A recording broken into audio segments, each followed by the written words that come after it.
برزخ کی زندگی میں مرنے کے بعد اور پھر قبروں سے اٹھنے کے بعد کا جو زمانہ ہے، اس زمانے کو برزخ کہتے ہیں۔ برزخ میں پردہ، دنیا سے بھی پردہ، آخرت سے بھی پردہ، درمیان کی زندگی ہے۔ یہ برزخ کی زندگی سبھی کے لیے، ہر مرنے والے کے لیے یہ برزخ کی زندگی ہے، چاہے اس کی لاش کو پرندے کھا جائے، چاہے سمندر کی مچھلیاں کھا جائیں، چاہے جنگل کے درندے کھا جائے، یہ برزخ کی زندگی سبھی کے لیے ہے، درمیان کی زندگی ہے۔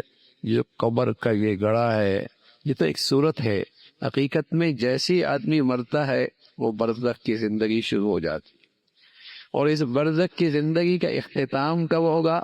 جب قیامت قائم ہو۔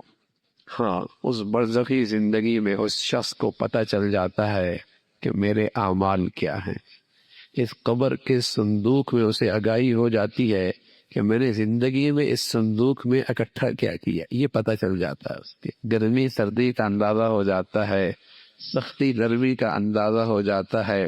رسول اللہ صلی اللہ علیہ وسلم نے اپنی سچی زبان سے بتایا کہ اس برزخی زندگی میں اس کی کیفیت یہ ہوتی ہے کہ اس کی دائیں بائیں کی زمین اتنی سمٹ جاتی ہے کہ اس کی پسلی آپس میں یوں جڑ جاتی ہے۔ یہ اس شخص کے لیے ہے جس کے لیے زمین یوں کہتی ہے تیرا آنا نامبارک ہے، روئے زمین پہ سب سے برا تو ہی تھا، اب تو میرے پاس آیا ہے، میرا حشر بھی دیکھے گا، میرا حشر بھی دیکھے گا۔ یہ مجرم کے ساتھ سلوک کرتی ہے۔ اور پیارے رسول صلی اللہ علیہ وسلم نے فرمایا اسی زمین کے حوالے جب ایک نیک آدمی ہوتا ہے تو وہ اسے اس کا استقبال کرتی ہے، تو چلتے پھرتے انسانوں میں میرا بہت پسندیدہ شخص تھا، اور میرا حسن سلوک بھی دیکھے گا۔ اور اس قدر کشادہ ہو جاتی ہے، اس کے اندر وسعت آ جاتی ہے، اتنی رونق آ جاتی ہے کہ حد نگاہ تک اسے رونق کی نظر اور خوبصورت نظر آتی ہے۔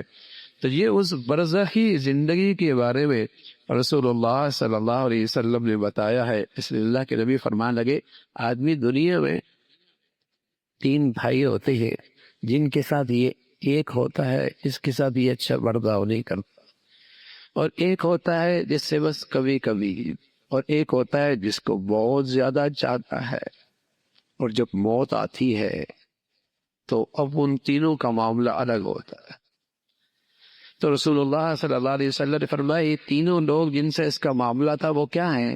ایک تو وہ ہیں جو اس کا مال ہے، دوسرا وہ ہے جو اس کے گھر والے اہل و عیال ہیں، اور تیسرا اس کے اعمال ہیں۔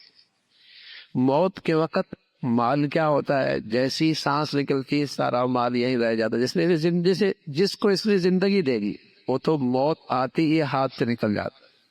گھر والے خاندان والے کہتے ہیں ٹھیک ہے قبر تک چھوڑ کے آ سکتے ہیں، اس سے آگے تو نہیں، کفن پہنا سکتے ہیں، غسل دلا سکتے ہیں، بس اس سے آگے نہیں۔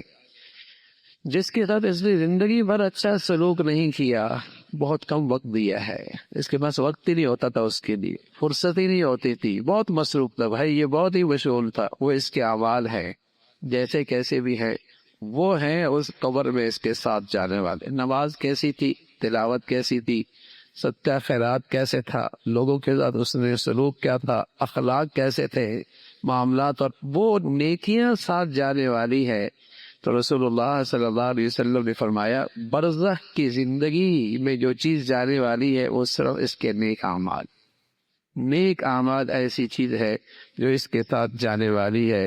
اللہ رب العزت اللہ کرے ہمیں ایسی چیز سے محبت ہو جائے جو کبھی ہم سے جدا نہیں ہو۔ باقی دنیا میں جس سے بھی محبت کی یا تو زندگی ہی میں چلی جاتی ہے یا پھر موت کی گھڑی میں تو جدا ہو ہی جاتی ہے۔ کیوں نہ ہو، نیکیوں سے محبت ہو جائے اور اس سے تعلق بن جائے، زندگی بھر وہ نیکیاں ساتھ رہیں۔